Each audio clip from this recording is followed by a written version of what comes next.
Gracias a todas y a todos. Buenas tardes, noches, dependiendo de qué estado nos escuchen.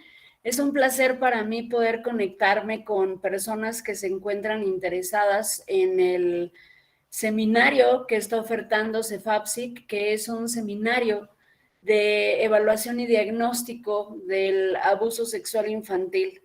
Como ustedes escucharon en la presentación, pues me especializo en el abordaje de este fenómeno tan desafortunado, pero tan necesario de visibilizar.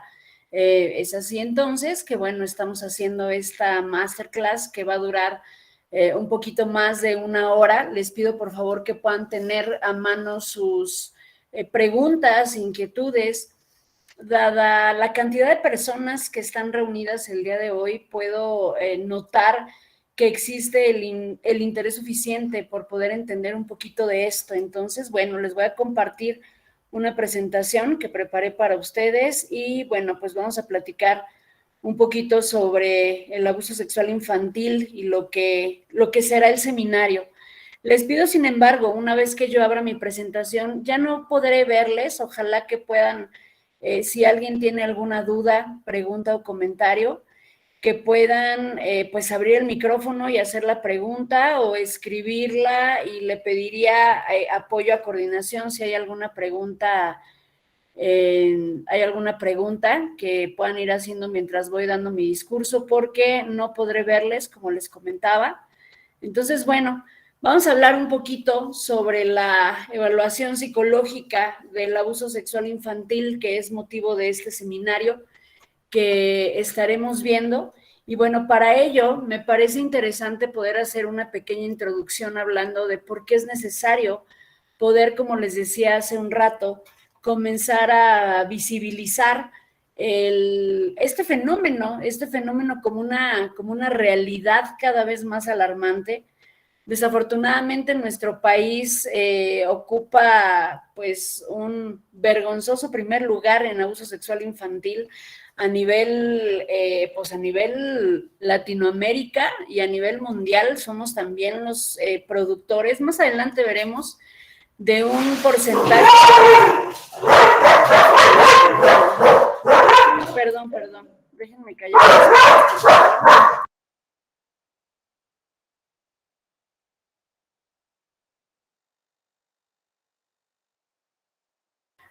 Lo siento, tengo por aquí a 2 canes salvajes que de pronto se ponen un poquito locos hoy.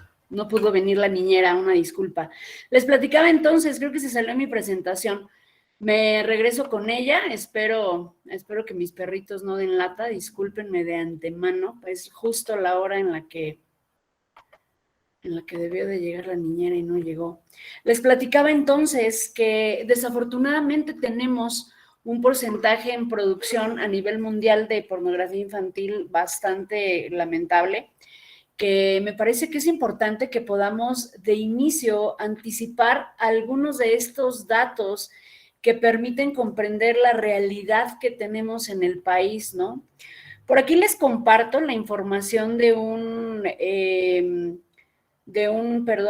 una página, de una asociación, de una organización, que se dedica a trabajar este fenómeno de abuso sexual infantil. Se llama Proyecto Alumbra, y cada tanto realizan ciertos estudios para poder ver cómo van cambiando los índices, los porcentajes de este fenómeno a nivel nacional. Y bueno, por ahí nos aportan datos de apenas hace un par de años, de 2020. La verdad es que ese primer lugar que tenemos es desde hace muchos años, desafortunadamente. Hay algunos datos en referencia a ciertos estados en donde repercute más este fenómeno, como Ciudad de México, Baja California, Quintana Roo, Chihuahua, Baja California Sur también.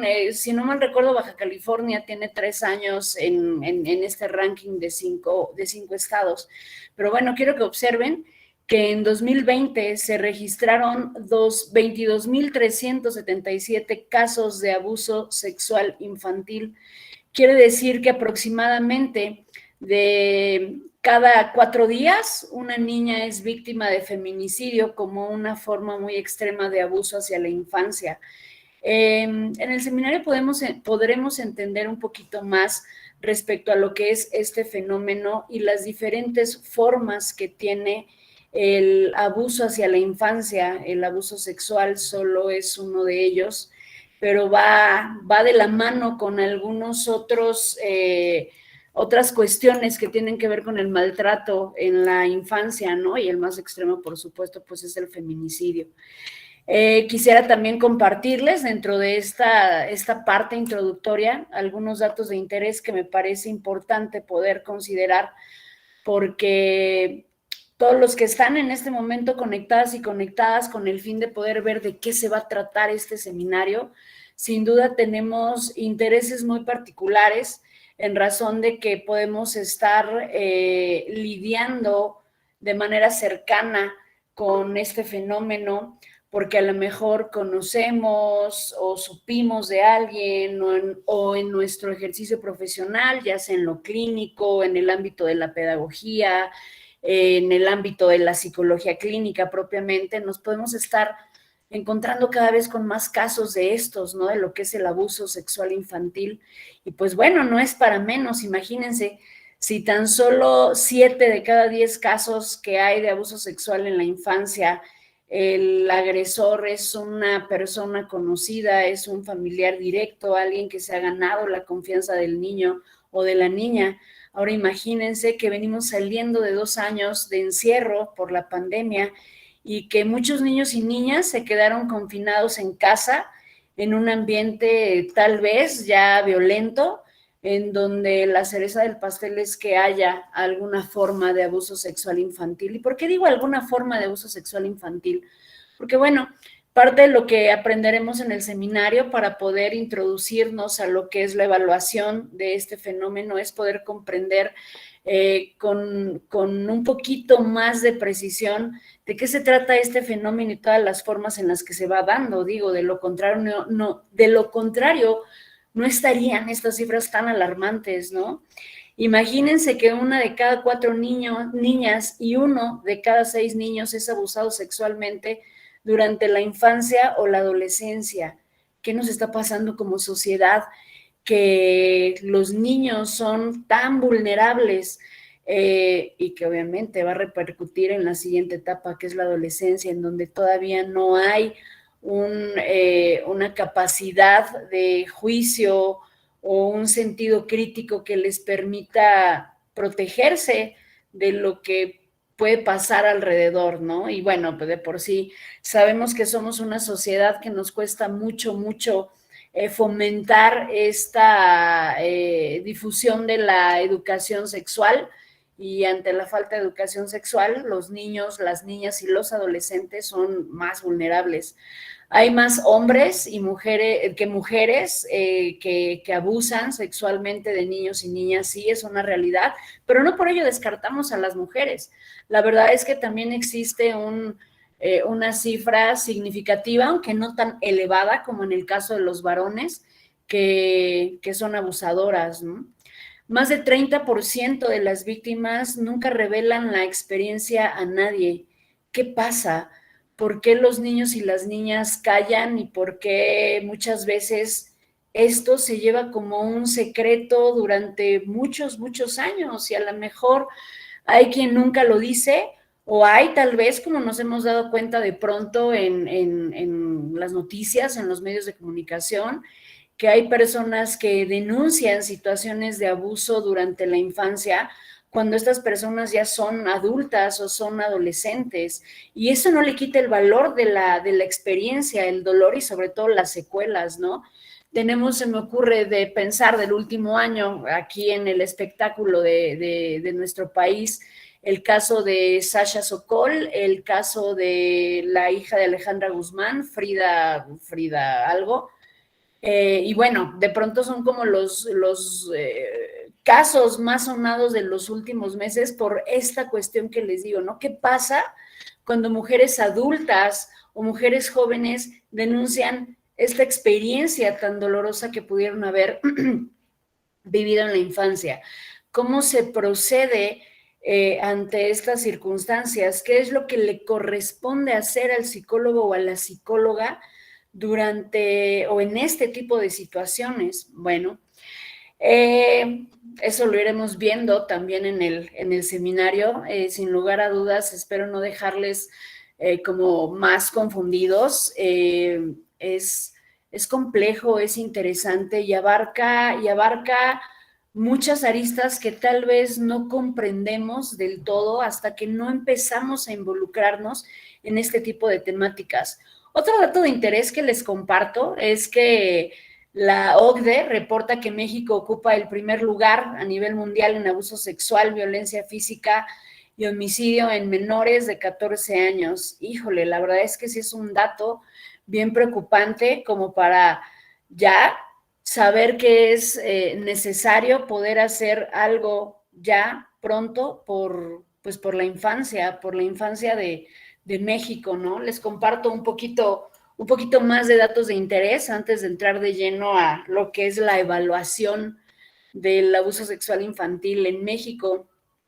Cada 24 horas se denuncian 80 casos de delitos como abuso sexual infantil, pederastía y hostigamiento, pero hay otro porcentaje, otra cantidad tal vez mayor que nunca lo cuentan ni lo contarán o que lo guardan durante años y tal vez tiene otra repercusión a nivel más bien pues personal, ¿no? En el entorno inmediato de aquellas personas que en la infancia pudieron haber sido víctimas de alguna forma de abuso sexual infantil. Y bueno, viene el dato que les comentaba, ¿no? El 60% de la pornografía infantil que se produce en el mundo se produce en este país. Es de verdad un primer lugar súper lamentable y ojalá que todos los que están en este momento interesados en este seminario empiecen a tomar más en consideración la necesidad de empezar a especializarnos para poder trabajar y brindar lo mejor de nosotros a la infancia, porque sin duda hay una realidad que tal vez no está en mi diapositiva, pero que quisiera platicarles y que la verdad he tratado de ser muy enfática también con esta idea, con mis alumnos en la universidad, pero sin duda, ¡ay, mi perro va a ladrar! Espérenme para ponerme. Este, eh, ay.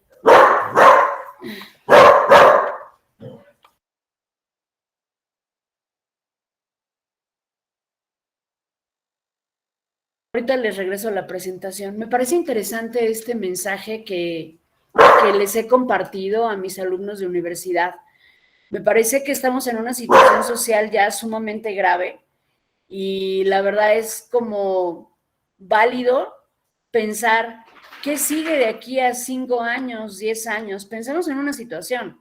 Hoy hay muchos niños y niñas que se están quedando en orfandad por el feminicidio de las madres, por la desaparición de sus familiares directos, padres, madres, y que probablemente, si bien les va, entre comillas bien, están siendo educados por los abuelos, que están viviendo el propio duelo, que están viviendo la impotencia de un sistema de justicia ineficaz y que además quizás están teniendo todas las dificultades para poder criar a la edad o en la etapa de la vejez, pues a los nietos, ¿no? Entonces ahora imagínate que no hay garantía que se les pueda brindar un entorno seguro a estos niños y niñas que hoy están en orfandad. Entonces a lo mejor de aquí a 5 o 10 años va a ser el pan de cada día de pronto toparte con un niño o niña que ha sufrido o está sufriendo alguna forma de abuso sexual infantil.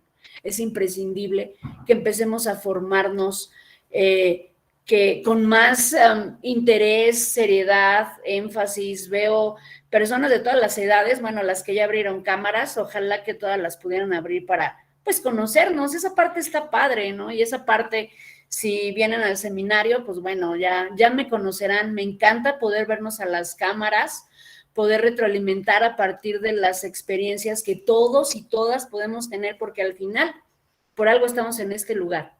En lo personal, tengo más de 10 años dedicándome a esto. Soy perito forense, trabajé en la fiscalía de mi estado desde aquel entonces y conocí muchas cosas y también vi con tristeza situaciones que suceden en las fiscalías que uno quisiera cambiar, pero que a veces es bien difícil.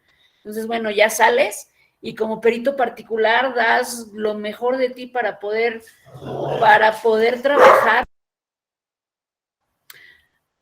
trabajar y hacerlo mejor para que el sistema vaya cambiando y mejorando de a poco, garantizando la impartición de justicia para cualquier tipo de persona que daña la infancia, de una o de otra forma.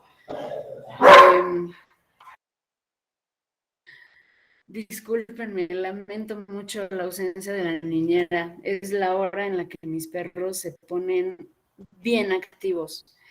Les voy a regresar mi presentación. Si mis perritos vuelven a hacer un montón de ruido, pues igual la quito rápido y pongo, si me disculpan, de nueva cuenta en silencio el micrófono. Pero me parece que esta es una introducción necesaria para invitarles a la reflexión, de qué queremos hacer aquí, qué queremos hacer en este seminario. Realmente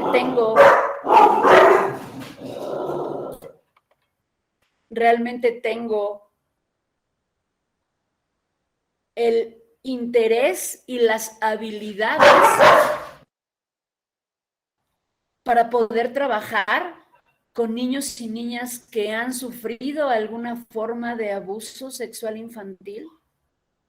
Es importante de inicio saber que si hemos decidido trabajar de forma directa o indirecta con niños y niñas este fenómeno, necesitamos tener conocimientos específicos de esta etapa de vida de todo ser humano. ¿Qué sucede? A la par de que también nos vamos especializando en cuestiones teóricas, procedimentales, metodológicas, de lo que es propiamente el abuso sexual infantil. Perdónenme, yo creo que las de ahí.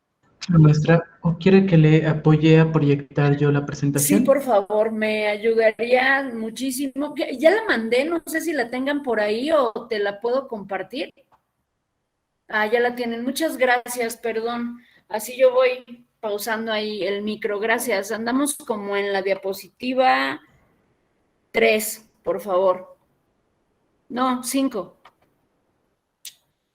Gracias. Y bueno, pues les decía un dato de interés más. Alrededor de 4.5 millones de niños mexicanos y niñas mexicanas son víctimas de este tipo de delitos de abuso sexual. Reitero, en este momento somos más de 50 personas aquí, lo cual me da mucho gusto. Bienvenidos y bienvenidas todas.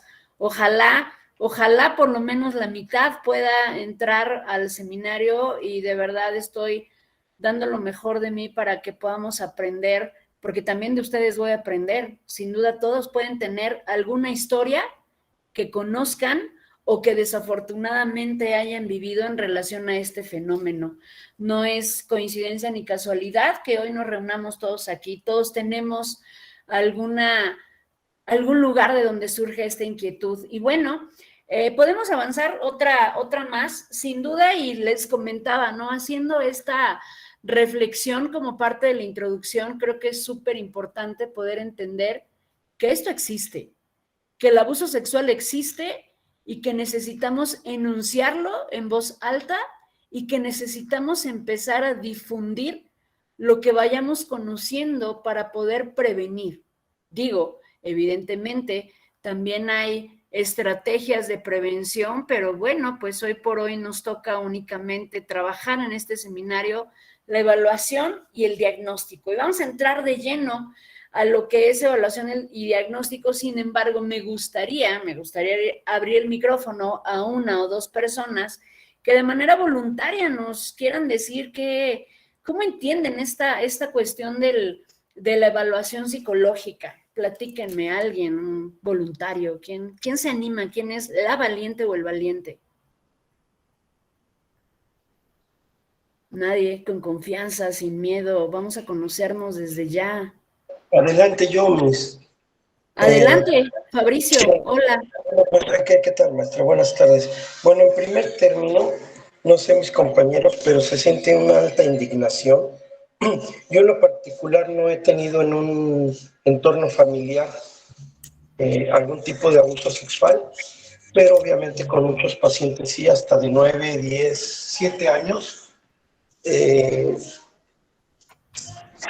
Aquí creo que es un punto neurálgico el estar muy bien informado con lo que se va a hacer con el joven, con el niño, por las repercusiones que sí tienen. Es mentira, porque yo he escuchado psicólogos que dicen que no es tan gravoso. No, es más gravoso de lo que imaginan. Y tristemente, pues lo hacen, lo pequeñizan, sobre todo ahora porque los creyentes pues defienden mucho a los sacerdotes. No es el punto, ¿no? Pero vaya, ¿en qué sociedad estamos donde se les defienda eso? Bien, bien. Gracias, gracias Fabricio. Sin duda esta mención final que haces es una realidad en esta sociedad de doble moral que somos, que no queremos ver cómo estamos hipersexualizando todo lo que hay alrededor de niños y niñas, en lo que consumen, en lo que ven, en lo que escuchan, en cuanto a música, medios de comunicación, no solo sexualizada, sino también hiperviolenta, ¿no? Y entonces de pronto nos asustamos porque en la película de Buzz Lightyear sale un beso entre dos mujeres, pero pues en las de Toy Story para atrás hay alguna insinuación de incesto, hay alguna insinuación de abuso, y como sociedad no decimos nada, ¿no? Entonces, de pronto, insisto, creo que sí es importante ver que este tipo de notas, este tipo de encabezados en los medios de comunicación existen, y que a lo mejor existen esas voces de figuras públicas, de personas famosas que dicen, a mí también me pasó. Y a lo mejor ahí, en ese tipo de casos de figuras públicas, podemos observar la reacción social. Aquí con esto que tienes frente a la pantalla, podrás conocer la reacción inmediata de tu entorno, de tu familia, de tus amigos. ¿Qué piensan? ¿Cuál es su posición? Y empiezas a darte cuenta de qué personas te rodean, qué tan creyentes, aludiendo a la palabra que usó Fabricio, qué tan creyentes son como para justificar conductas que claramente dañan a los niños y las niñas, ¿no? Pero cuando son figuras públicas, qué fácil es poder ver esta reacción social, y hay de todo tipo. Hay de todo tipo, desde la que apoya hasta pues el que juzga, ¿no? Y esa es una realidad. Pero bueno, sabiendo que esa es una realidad y que tiene muchas formas de visibilizarse, podemos pasar a la que sigue, por favor. Bueno, a las dos más que siguen. Una es el subtítulo, vamos a entrar ya de lleno a lo que es la evaluación psicológica del abuso infantil.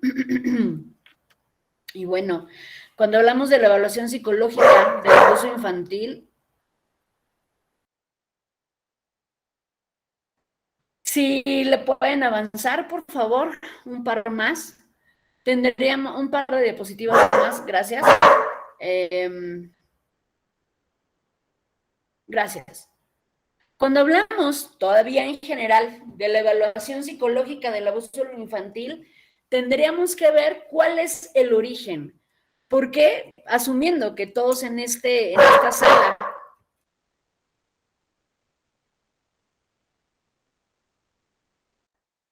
le grito a mi perro que se calle.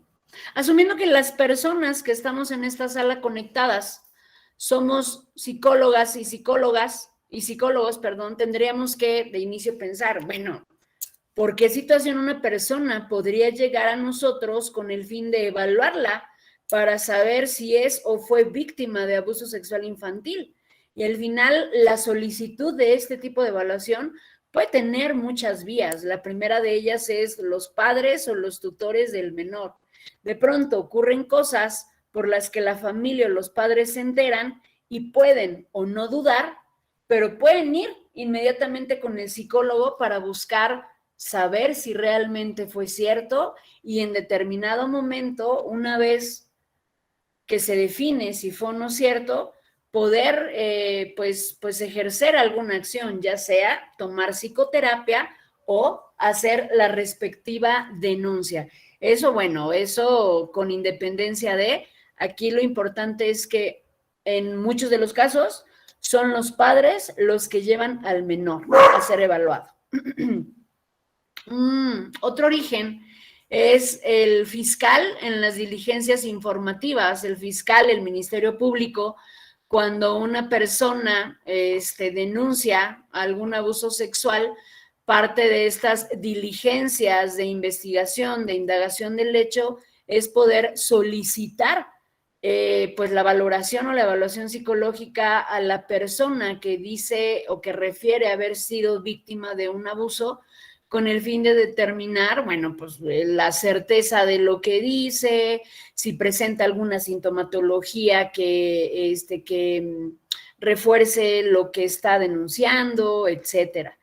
Pero en otro momento, también dentro de este ámbito jurídico, el juez para la instrucción del caso o como prueba para el juicio oral.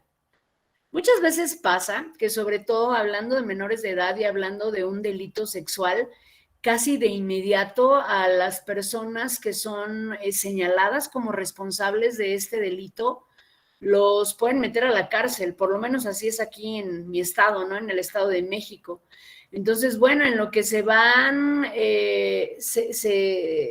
se van formulando todas las indagaciones, todas las pruebas que las partes necesiten, el juez es una figura de autoridad de mayor rango, digamos, que el fiscal, y aquí se desahogan cuestiones mucho más específicas. Por ejemplo, un ministerio público solamente podría solicitar saber si este niño o niña está presentando síntomas de ser víctima de abuso sexual infantil, mientras que a lo mejor el juez puede buscar que le precisen de manera más puntual alguna cuestión en relación a la mejor a la relación que sostenían la hija con su padrastro y que terminó en un embarazo, ¿no? De la menor, por ejemplo. Si te das cuenta, son cuestiones más precisas. Pero al final, esta es otra forma, por el lado de lo jurídico, ¿no? Que pueda llegar esta solicitud. A ver, el juez, el Ministerio Público, psicóloga, psicólogo, está solicitando una evaluación porque esta niña posiblemente fue víctima de abuso. Y bueno, una tercera es un equipo o profesional que ha detectado la situación. De pronto, si sucede tal vez de tu lado, que trabajas en el área de la educación, o si eres psicopedagogo, o si eres psicóloga y estás en alguna escuela y de repente, pues ya por ahí se tiene detectado, hay un caso y se tiene la sospecha porque se ha observado, porque la niña dijo, o porque de plano pues se le sorprendió que, ojo, perdón, me voy a regresar tantito a las primeras diapositivas en donde les decía, hemos normalizado. No, en realidad no lo noté, perdón. Estaba bien, gracias. Nada más me regreso aquí en mis pensamientos, un poquito nada más para hacer la mención en esta reflexión introductoria. Existen muchos mitos que la sociedad abraza para negar la existencia de este fenómeno. Y uno de ellos, que como sociedad nos cuesta trabajo ver, pero quienes trabajan en el ámbito de la educación pueden darse cuenta que es real y mucho más frecuente de lo que quisiéramos, es que no nada más los adultos abusan de los niños. Hay niños abusando sexualmente de otros niños. Oh, ¿qué pasó? ¿Cómo es eso? Bueno, hay ciertas circunstancias o ciertas características que deben comprenderse del fenómeno de abuso sexual infantil para comprender que es posible que un niño de 5º año pueda abusar sexualmente de un niño de preescolar o de un niño de 1º o de 2º de primaria. Sí es posible. Sí hay como tal un delito, ¿no? Pero bueno, esas ya son cuestiones más bien como conceptuales que en el seminario estaremos viendo. Y pues bueno, dado que la evaluación puede haber sido solicitada por estas vías, evidentemente también la finalidad de dicha evaluación puede ser distinta, ¿no? A lo mejor de pronto acá la maestra notificó a su directora que se acaba de detectar a este niño que hizo tal o cual comentario y no sé, se le ha observado y la maestra tiene la sospecha.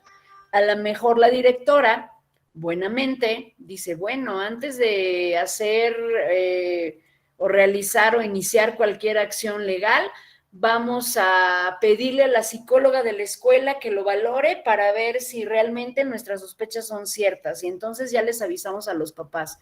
Híjole, ¿es eso correcto? ¿Se puede? ¿Qué sucede? ¿Qué procede cuando en la escuela o cuando los papás se dan cuenta o de pronto se destapa esta sospecha o certeza, dependiendo? Cada situación de abuso sexual infantil es muy, muy particular y muchas veces esa verdad puede caer así de lleno y frontalmente y visibilizarse, como el ejemplo que ahorita les ponía, ¿no? La chica embarazada. O puede ser sospecha. ¿Por qué? Pues porque al final depende qué tanto padres o madres conozcan a sus hijas e hijos para poder darse cuenta cuando de pronto algo es diferente, porque se nota, ¿no? Se nota y esa es labor de nosotros y nosotras como psicólogas y psicólogos, saber conocer cuáles son los diferentes indicadores del abuso sexual infantil para poder saber de inicio qué es lo que debemos observar, qué es lo que debemos atender. Sin lugar a dudas, el poder empezar a ver estos indicadores nos permite de inicio empezar a emprender este primer paso, solicitar la evaluación. Una más, por favor, la que sigue, gracias. Claro, Vamos a hablar maestra. entonces, perdón. En la sala del chat nos pregunta una alumna acerca del tema que sí deben ser peritos especializados para dar un dictamen ante un juez.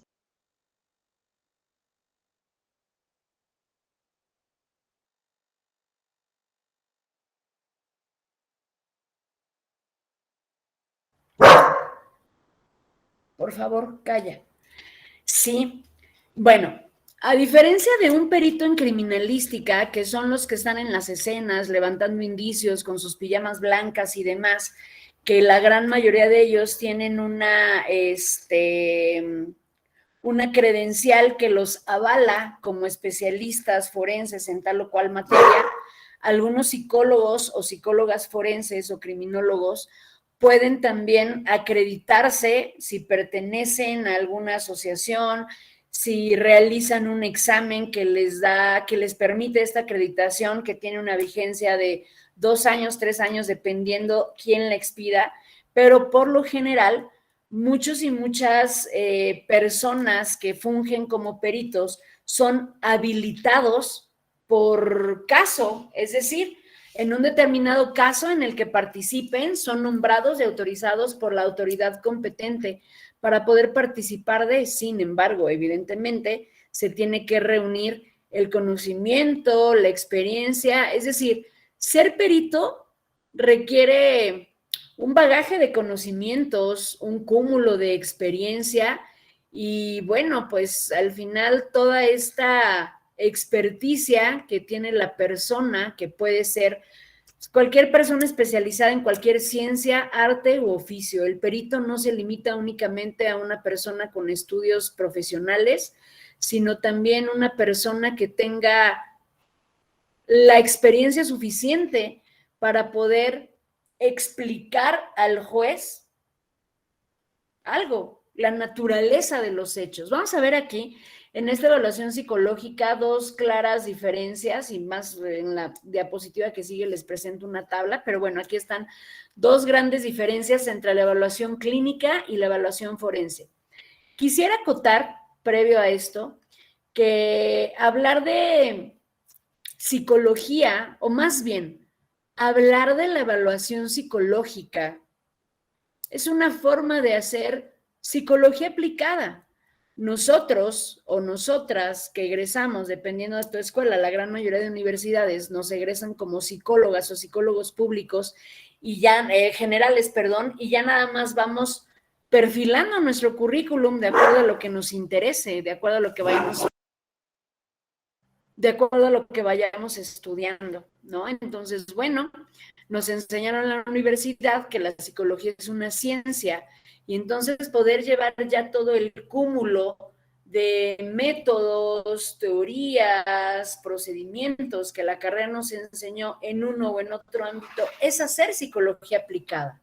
Entonces, si hablamos de que la psicología, o bueno, la evaluación psicológica es una forma de aplicar la ciencia, sabemos entonces que tenemos un objetivo, un fin, etcétera. Entonces, bueno, veremos que el objetivo principal de la evaluación clínica es poder llevar a cabo, bueno, poder de inicio emitir un diagnóstico y a partir de ese diagnóstico proponer una estrategia de intervención psicoterapéutica.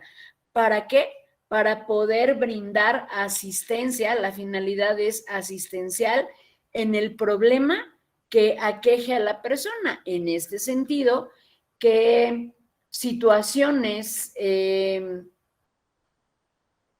o qué tipo de diagnósticos pudieran ser un efecto de una experiencia tan fuerte como un abuso sexual infantil. Hablando del segundo punto, ¿no? Que dice, el diagnóstico es el eje central de la intervención. Pensemos en uno bien socorrido en este tipo de casos, que es el trastorno de estrés postraumático, ¿no? De qué manera este psicólogo puede ir cuantificando dentro de los criterios diagnósticos, aquellos con los que cumple la persona que evalúa para, a partir de dicho diagnóstico, proponer un tratamiento.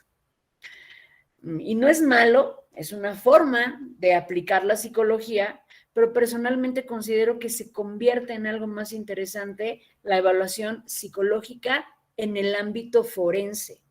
¿Por qué? Porque el objetivo de inicio es ayudar en la toma de decisiones a los jueces y los tribunales en relación con un tema. ¿Es víctima esta persona o no? Después de 10 años de denuncia, ¿realmente puede presentar las secuelas que todavía menciona? Si es así, ¿cómo funciona eso? ¿Por qué una persona que denuncia algo que pasó hace 15 años hoy todavía puede presentar secuelas? Ahí es en donde la ciencia busca lo necesario para poder argumentar ese tipo de preguntas. La finalidad de la evaluación psicológica forense es pues pericial, es decir, poder peritar, poder indagar de manera profunda las relaciones causales que puede haber entre un hecho y un efecto, en este caso, a nivel conductual, emocional, social, etcétera, etcétera. Entonces, bueno, no sé si hay hasta aquí alguna pregunta, duda o comentario. En el caso de que lo haya, pues bueno, platíquenme, por favor. Les voy a presentar una más, por favor. Les voy a presentar una pequeña tablita que me encontré que me parece súper, súper bien resumida, en donde podemos ver la diferencia entre algunas características entre la evaluación forense y la clínica, ¿no? El objetivo está muy claro. El diagnóstico y el tratamiento es algo relativamente más sencilla y creo que aquí pueden ver algunas cuestiones alrededor de, conforme les vaya platicando, porque por lo general cuando viene una persona, híjole, es que en realidad aquí tendremos que considerar ya la cantidad de variaciones que podía tener este origen de la evaluación, ¿no? Va desde la mujer adulta que pues quiere tomar terapia porque hay un secreto que lleva guardando de toda su vida, ¿no? Y de pronto es la mujer adulta que va de manera voluntaria para intentar trabajar un evento que vivió durante la infancia. Y eso implica de inicio, y chécate las otras características abajo, ¿no? La relación entre el evaluador y el sujeto, ¿no? Es decir, entre el psicólogo y la persona entrevistada. La existencia de un secreto profesional o no. El destino que va a tener o la finalidad que va a tener esta evaluación. En la clínica es el propio paciente. ¿Por qué? Porque la finalidad es de asistencia, es de intervención psicoterapéutica, mientras que del lado de lo forense, pues bueno, aquí el objetivo Aquí el objetivo va a ser...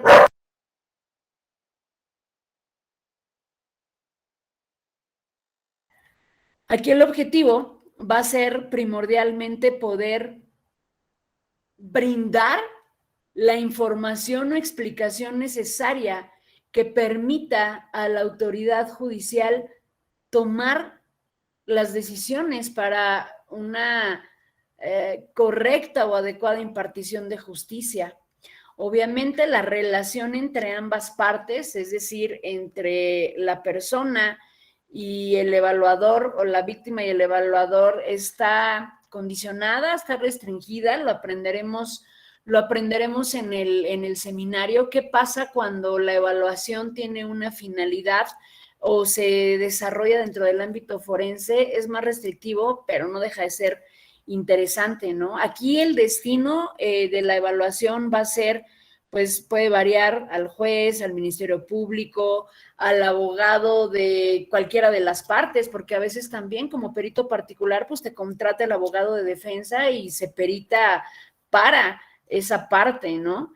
Las fuentes de información, fíjense, aquí algo que varía o que se distingue de manera interesante, que pues prácticamente las fuentes de información son las técnicas e instrumentos son las mismas. Ahorita hablaremos de ellas más adelante, pero un plus que tiene la evaluación en el ámbito forense es que nos podemos valer de la carpeta de investigación y también nos podemos valer de entrevistas colaterales, ¿no? La carpeta de investigación o el expediente judicial es lo mismo, pero también las entrevistas colaterales, porque de pronto entonces puedo entrevistar a la mamá, puedo entrevistar al custodio, puedo entrevistar a la maestra, etcétera, mientras que en la evaluación clínica, pues lo que utilizamos para poder sustentar el diagnóstico, que es el objetivo principal, es propiamente pues la batería psicológica, ¿no? Y hay un montón de técnicas e instrumentos que nos permiten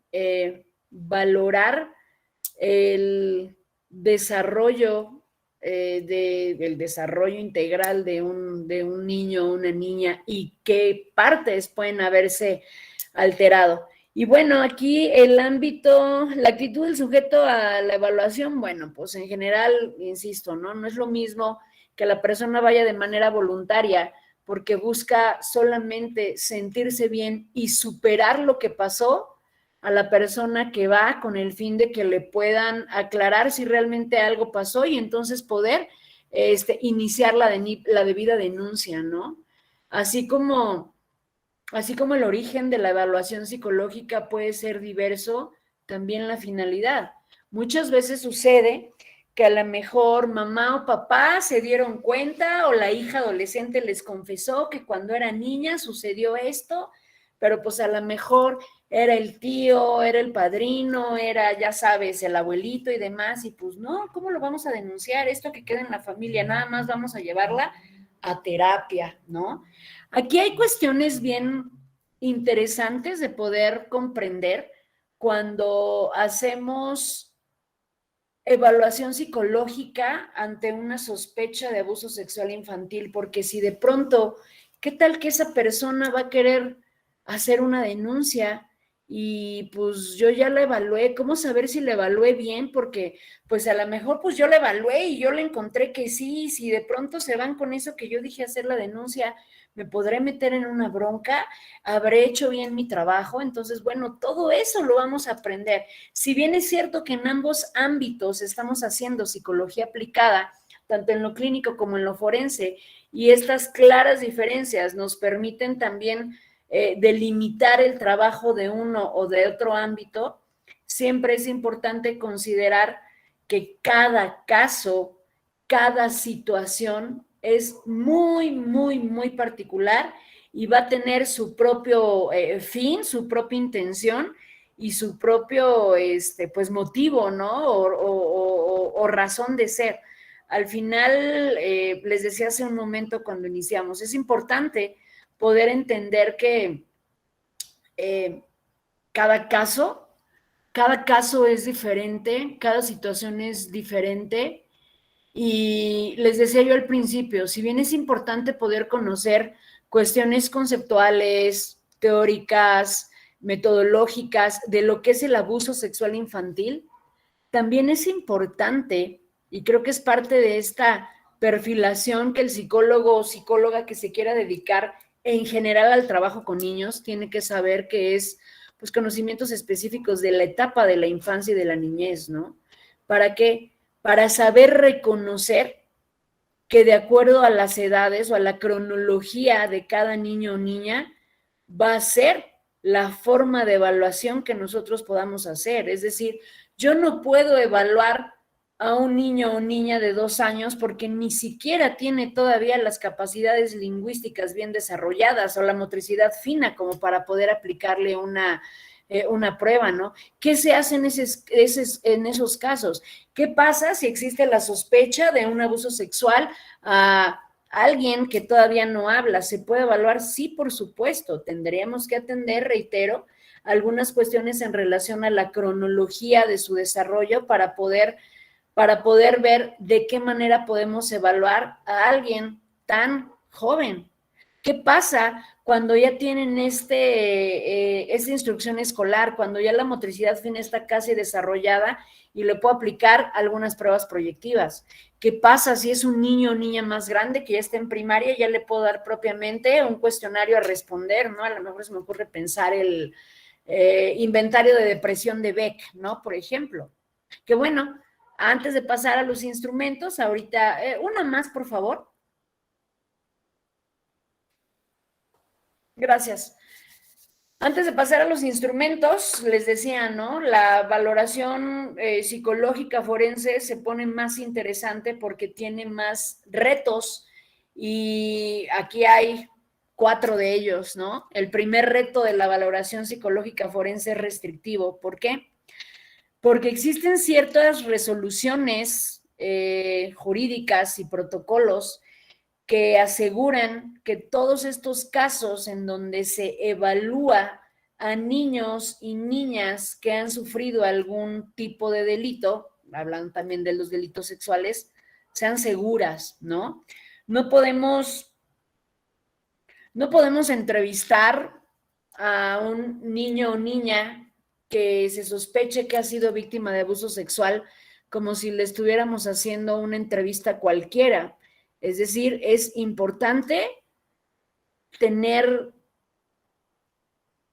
el conocimiento necesario para saber cómo hacer el abordaje en cada uno de los casos. Y bueno, pues de inicio también tenemos el segundo reto, que es el metodológico. Se debe evaluar de acuerdo al nivel del desarrollo de cada niño o niña. ¿Qué pasa si mi niño es de sexto? ¿Ya le puedo aplicar esta u otra prueba? ¿Qué pasa si mi niño está en preescolar? Y si no habla, ¿cómo lo evalúo? Alguna vez me llegó el caso de una niña de 1 año y medio. No es cierto, tenía 1 año 3 meses, todavía no hablaba, tenía algunas cuestiones de regresión en el lenguaje, pero pues la verdad es que hablaba casi nada para la edad que tenía, y la mamá intuía que la niña había o estaba siendo abusada por el papá, porque de medio año atrás, al momento en el que yo la conocí, la mamá había encontrado en el pañal de la niña, por lo menos 3 veces, un vello púbico, ¿no? Entonces, bueno, decía, es que no sé si es mi marido, no sé cómo decirle, no sé qué pregunto, no puedo estar todo el tiempo ahí vigilando esto, aquello. ¿Qué hacer en esos casos? Bueno, pues bueno, vamos a aprender cómo poder discernir entre los diferentes criterios para poder determinar la metodología adecuada para cada caso. Un tercer reto es catalogar el tipo victimológico, es decir, siempre es necesario explorar sobre una hipótesis en donde la víctima no sea víctima. Hoy por hoy, y desafortunadamente, y esa es una realidad que tampoco podemos negar, si bien hay mucho apoyo hacia las mujeres, gracias al movimiento de las feministas y de otros grupos que buscan que los derechos de las mujeres sean escuchados y nos respeten y demás, desafortunadamente también hay muchas mujeres que abusan de esos derechos y que, pues, contrario a intentar arreglar de primera instancia sus problemas de pareja, pues utilizan a los niños para molestar a la pareja, ¿no? Y eso incluye, ojo, tal vez, digo, si no, a lo mejor lo han escuchado alguna vez, pero hay un término muy socorrido en el ámbito familiar que conocemos bien los psicólogos y las y los abogados, que es el síndrome de alienación parental. Ajá. No sé si lo han escuchado antes, pero bueno, esto se da cuando los papás se separan y uno de ellos aliena a sus hijos hacia sí mismo y los pone contra el otro progenitor, ¿no? Uno de las formas más extremas de alienación parental es justa esta, las denuncias falsas de abuso sexual, con el fin de que los papás, en este caso, que es lo más recurrente, ¿no?, se puedan alejar de los hijos. Inclusive hay un término que se llama padrectomía, que como una consecuencia de estas denuncias falsas, lo que hacen en razón de, les decía, ¿no? A veces basta solamente una denuncia para, ¡pum!, vincular a la persona a la cárcel para que ahí lleve su proceso y en lo que se deslindan responsabilidades y se ve si sí o si no, pues la persona ya se pasó medio año o un año en la cárcel, ¿no? Entonces, bueno, este término de padrectomía es como una extirpación repentina de la figura del padre de la vida de sus hijos e hijas, ¿no? Entonces, imagínate que la mamá, pues de pronto, porque ya está hasta el gorro de que el papá no le da o de que todavía se odian, ¿no? Lo que tú quieras, al final las problemáticas de adultos y de pareja y esas problemáticas que los llevan al divorcio no tendrían por qué afectar a los niños y las niñas. Desafortunadamente, el 99% de los casos, los niños son las pelotitas de uno o de otro, ¿no? Entonces, bueno, al final no podemos descartar que pueda existir esa posibilidad, y entonces es importante poder tener una hipótesis que nos pueda llevar también a indagar si la víctima es simulada o es inducida, y bueno, aprenderemos más adelante, bueno, dentro del seminario, qué onda con estas hipótesis, porque muchas veces puede ser que el niño se haya sufrido algún abuso sexual, pero tal vez está señalando a la persona equivocada, ¿no? Digo, cuando hablamos de hipótesis, no hablamos de que necesariamente todo lo que diga el niño o la niña sea mentira y de que esté acusando falsamente a alguien, solo dependiendo de la cronología, dependiendo de muchas características intelectuales, emocionales, etcétera, se pueden fortalecer ciertas hipótesis como esta, ¿no? Está señalando a la persona equivocada o a lo mejor se retracta por X situaciones. Pero bueno, vamos a ver un quinto reto en la valoración psicológica forense, que es la evaluación técnica de los hallazgos, que al final, pues bueno, en toda valoración que tiene esta finalidad, que es determinar si realmente hay o existió abuso sexual infantil, pues se tiene que analizar, ¿no? Se tiene que hacer un procedimiento con toda esa información que se va recabando. Pero vamos a ver de qué se trata. ¿Podemos avanzar 2 más, por favor? La primera es subtítulo. Vamos a ver qué onda con los instrumentos de evaluación en el abuso sexual infantil. La verdad es que esta partecita es un poquito más corta, porque al final, reiterando la mención de hace un rato, ¿no? Cada caso va a ser muy, muy particular y va a tener sus características muy específicas en cada situación. Sin embargo, hay algunas situaciones que deben de tenerse en consideración al momento de hablar de los instrumentos y las técnicas de evaluación del abuso sexual infantil. De inicio, no puedo prescindir de 2 técnicas de investigación por excelencia y que pues nos sirven en prácticamente todas las ciencias, que es la entrevista y la observación. Entonces, bueno, pues al final, teniendo como base estas 2 técnicas esenciales para la valoración, para la evaluación psicológica, pues tendríamos que ver cómo, a partir de cómo se defina esa entrevista y cuáles son los métodos que sigamos para recabar lo observado, vamos entonces a discernir el tipo de pruebas psicológicas a utilizar. Es decir, podemos proponer nuestra batería psicológica. Les decía hace un rato, es importante entender que si los niños tienen todavía ciertas limitaciones o no han alcanzado ciertos niveles de desarrollo, no podemos hacer una evaluación psicológica de manera normal o regular como lo pudiéramos hacer con niños más grandes, ¿no? A lo mejor acá con niños más jóvenes ya lo estaremos viendo más a detalle en el seminario, pero es más una cuestión de una valoración global para poder detectar cualquier tipo o forma de retraso en cualquiera de las áreas de su desarrollo, ¿no? Porque ahí es más común poder observar las regresiones. Ya empezaba a controlar esfínteres y de pronto ya no, se vuelve a chupar el dedo, tiene terrores nocturnos, etcétera, etcétera. Pero con niños más grandes, repito, las pruebas psicológicas van a variar dependiendo qué. De inicio, las características del caso, y la edad de la persona. Porque imagínate entonces que es una niña de 10 años que viene a denunciar un abuso sexual que le ocurrió hace 6, cuando ella estaba en segundo de primaria. ¿Qué crees que sería necesario evaluar de antemano para poder saber si puede o no empezar a tener mayor peso el argumento? Aspectos memorísticos. Una niña de 10 años tiene sus funciones memorísticas bien, adecuadas. ¿Cómo están funcionando estos aspectos cognitivos para poder ver si es capaz de recuperar información de hace tanto tiempo?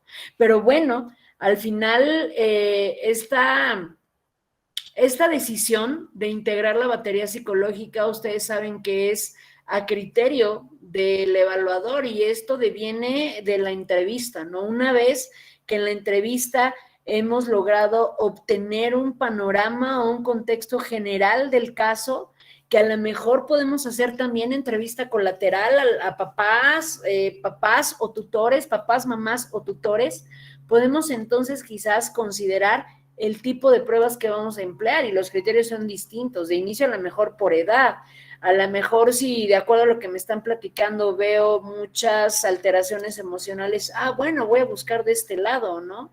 Alguna cuestión emocional, o puedo buscar alguna proyectiva, o quiero ver qué está sucediendo con ciertas habilidades intelectuales.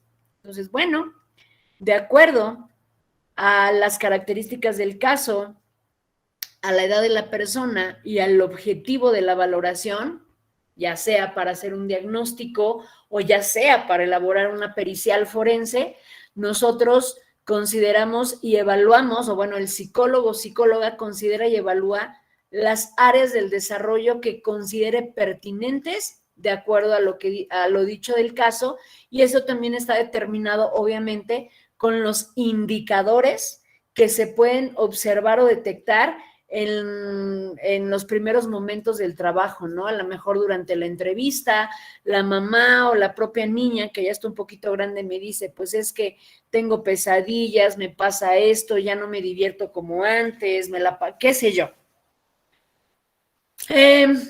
Hay a lo mejor, y seguramente los han escuchado o visto, el uso de muñecos anatómicamente correctos. Si bien se considera una herramienta muy útil en los casos de evaluación de abuso sexual infantil, los juguetes o los muñecos anatómicamente correctos no se usan con todos los niños, ni en todos los casos de sospecha.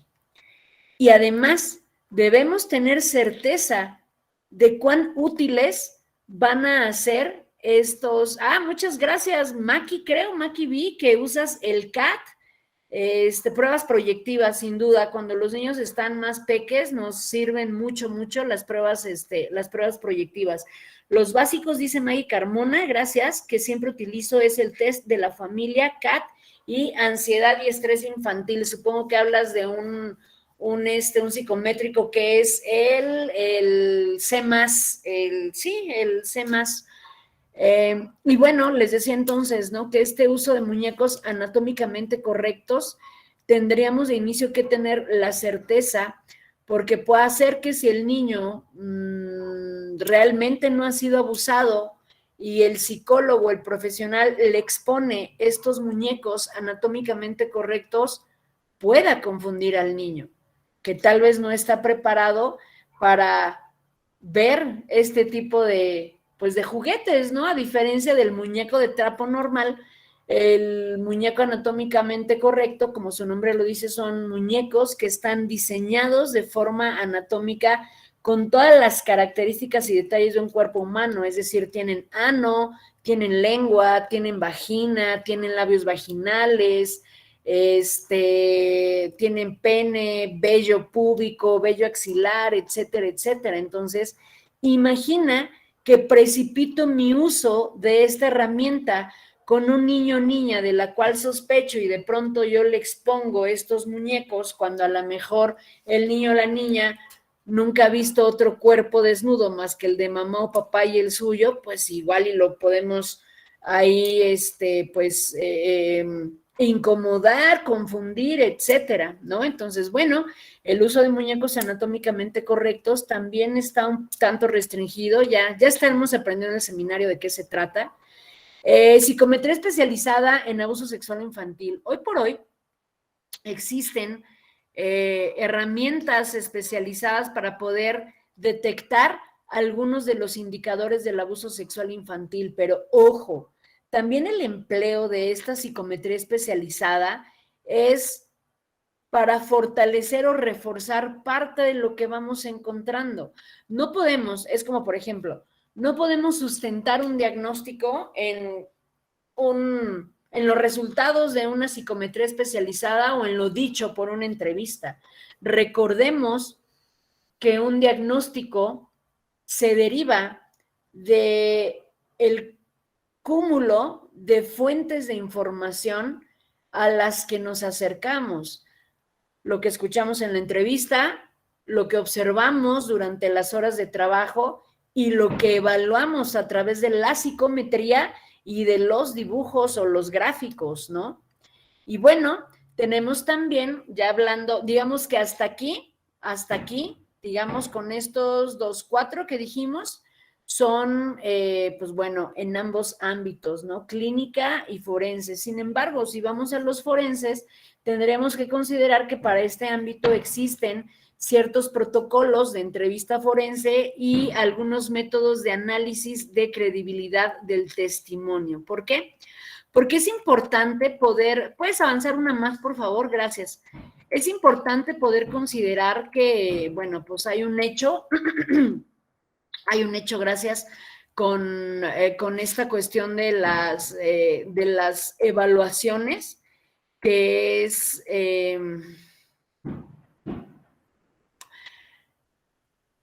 ¿Se acuerdan que unas diapositivas atrás decía que uno de los retos de la evaluación forense es restrictiva porque existen ciertos protocolos o lineamientos que buscan asegurar que el trabajo, la valoración con niños que son víctimas de delito sexual puedan ser seguras para ellas y ellos?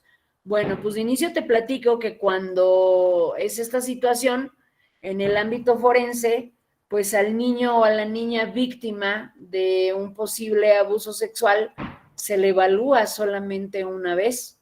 No se le puede evaluar más de una vez porque si no estaríamos incurriendo en algo que se llama revictimización y eso no garantiza la seguridad del niño o la niña, ¿no? Entonces, ¿qué hacer en estos casos? Bueno, lo estaremos viendo en el seminario. ¿Qué pasa si tengo o no puedo tener acceso, si me contratan para poder hacer una pericial? ¿Qué pasa si puedo tener acceso a la niña o al niño víctima de, o de qué manera trabajar si no puedo tener acceso a?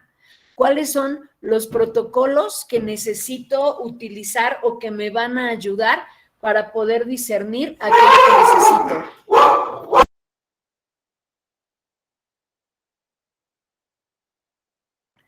Y bueno, podemos avanzar una más, por favor. Díganme, por favor, si hasta aquí hay alguna pregunta. Estoy casi por llegar a la parte final, no me voy a tardar mucho.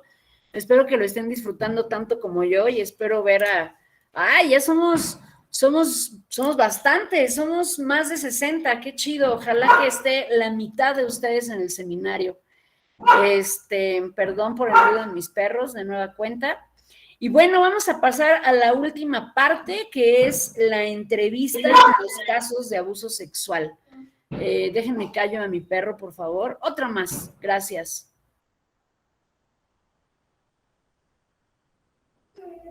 Claro, maestra. En la sala del chat tenemos una pregunta. Marisol Quiroz comenta, disculpe, ¿en menores de 3 años es posible hacer una evaluación de este tipo o es más sustentada en pruebas?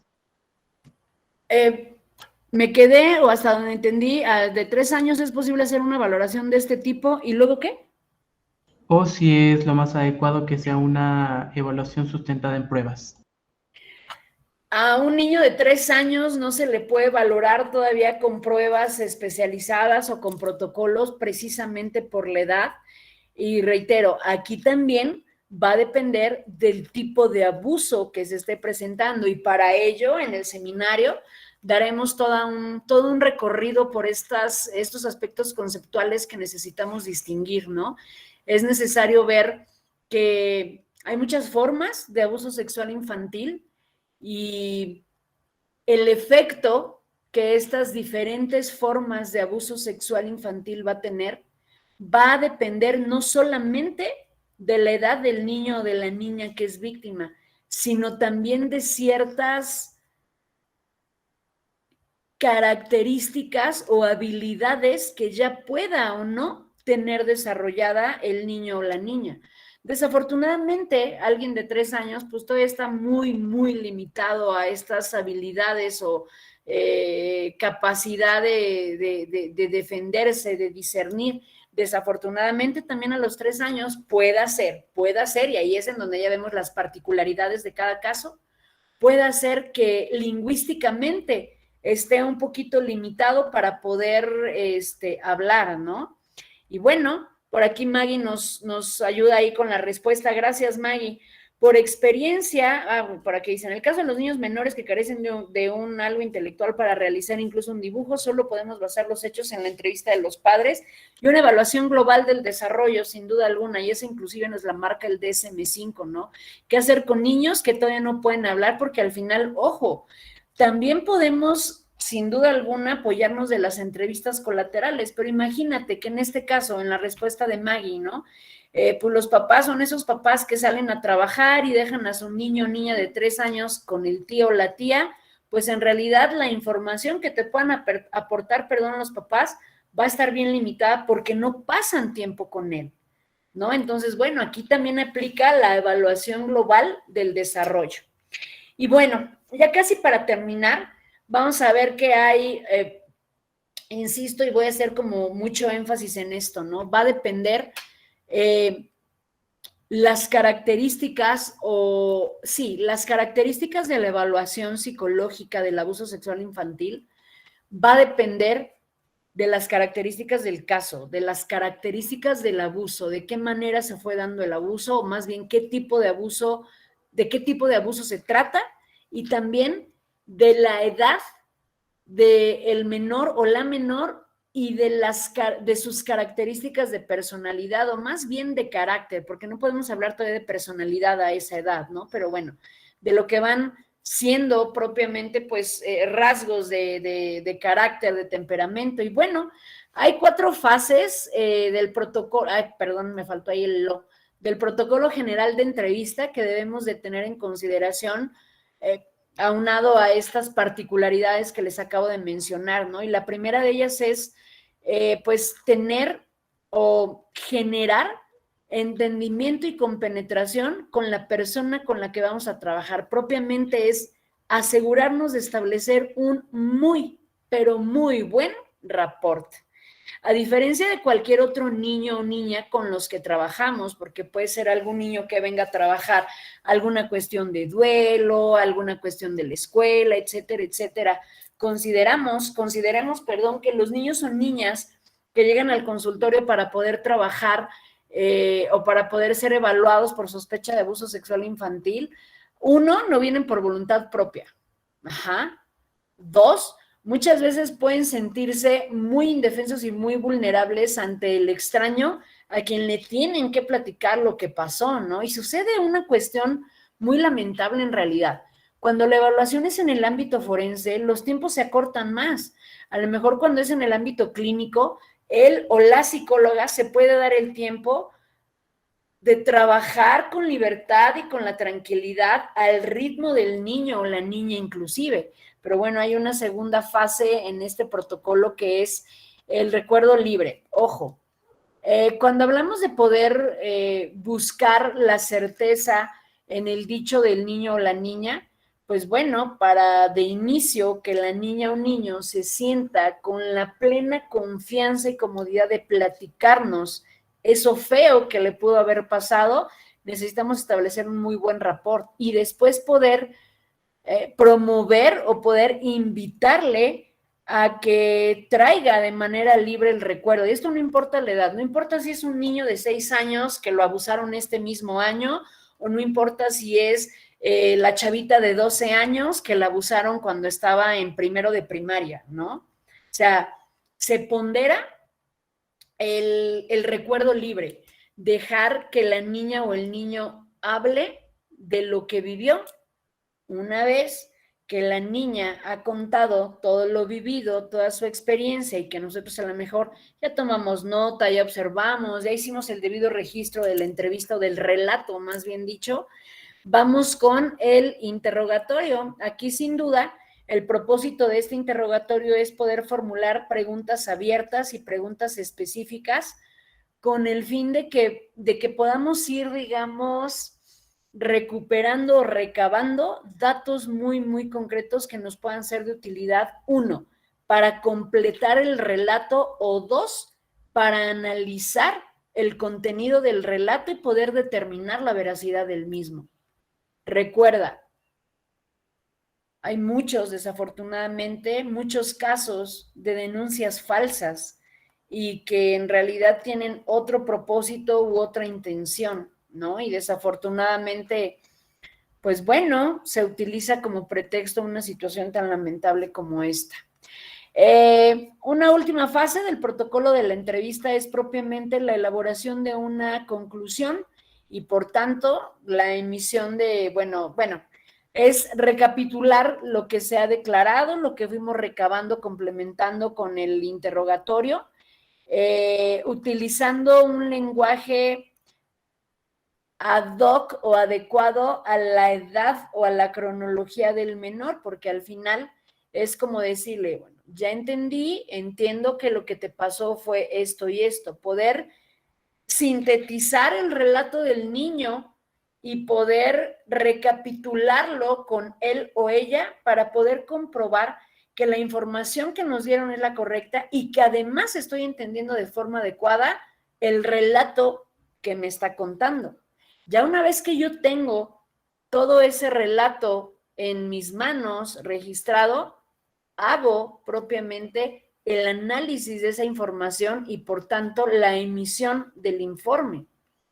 La aplicación de las pruebas para la posterior emisión del informe.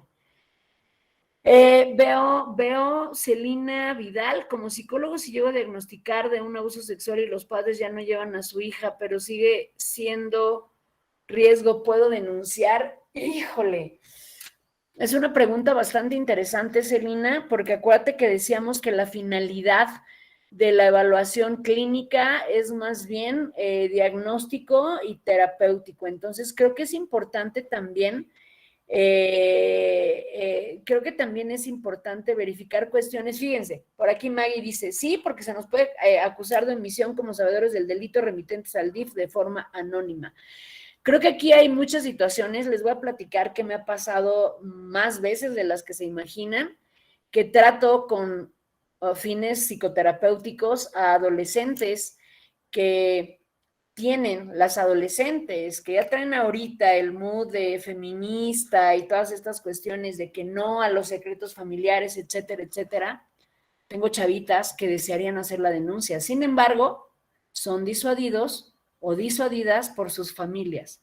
No nada más terapia, al fin no te hizo nada, ni te tocó, nada más te asustó con lo que dijo, pero en realidad no te hizo nada. Y entonces, ojo, decíamos por ahí que el secreto profesional en el ámbito de lo clínico existe, ¿no? Y aquí es donde está esa línea bien, bien delgada que dices, chin, el código ético profesional nos dice, sí sabemos, sí nos damos cuenta en el ejercicio de nuestra profesión que la persona con la que trabajamos o a la que se está tratando está en cierto riesgo o sus acciones pueden poner en riesgo a terceras personas, es nuestro deber ético y profesional pues dar parte a las autoridades, ¿no? Y entonces aquí me parece que es una cuestión muy, muy delicada y que se presta al debate porque recuerden, cada situación y cada caso es pues muy particular. Y entonces no es lo mismo la chavita de 17 años que viene después de un intento de suicidio y al medio año de terapia confiesa, es que mi primo me abusó y yo le dije a mi mamá, pero mi mamá no le dio importancia, no le creyó y a mí me gustaría denunciar, pero pues mi mamá no quiere, etcétera, etcétera. O mi familia dijo que ya no se hable más del tema, pues ok, se podría entender la respuesta de la familia y bajo este esquema o esta finalidad de lo psicoterapéutico actuar en consecuencia. Que a lo mejor el niño o la niña de 6 años te diga, pues es que mi hermano me está violando y sabemos que el hermano sigue ahí y va a seguir ahí bien metido, pues ahí ni se pregunta, ahí es la obligación inmediata, ¿no?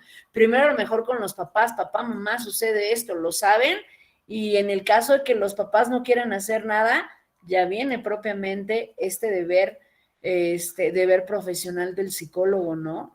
Notificar a la autoridad correspondiente, porque al final estamos sabiendo o estamos participando de saber que alguien está siendo abusado o abusada en su propia casa, ¿no? Entonces, bueno, todas esas cuestiones ya tendremos oportunidad de platicarlas muy a gusto en la ¿cómo se llama?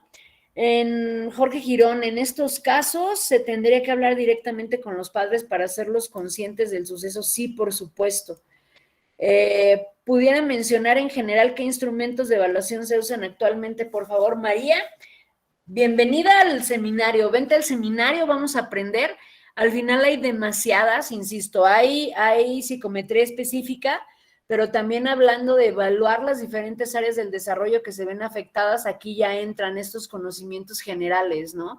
Estos conocimientos generales de, bueno, ¿cómo podemos evaluar aspectos emocionales? ¿Cómo podemos saber si hay depresión, si hay ansiedad, si hay alguna distorsión cognitiva de lo que está viviendo la niña, niño, etcétera? Entonces, bueno, les invito con mucho gusto a venirse con nosotros a este diplomado que va a durar 3 meses, más o menos.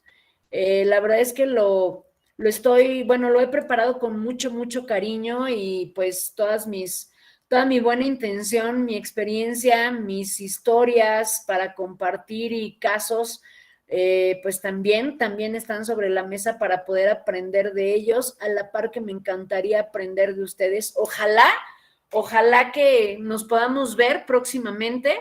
El seminario inicia en un par de semanas. Pidan informes aquí en donde les están dando el enlace. De mi parte eso es todo. Les agradezco muchísimo la atención, el tiempo, también pues acá la coordinación que me apoyó con la presentación. Les y las y los espero el 15 de agosto en este seminario que les aseguro que les va a aportar mucho, mucho para su actualización profesional. Soy Gabriela Montiel, muchísimo gusto, muchas gracias y pues nos vemos el 15 de agosto. Gracias.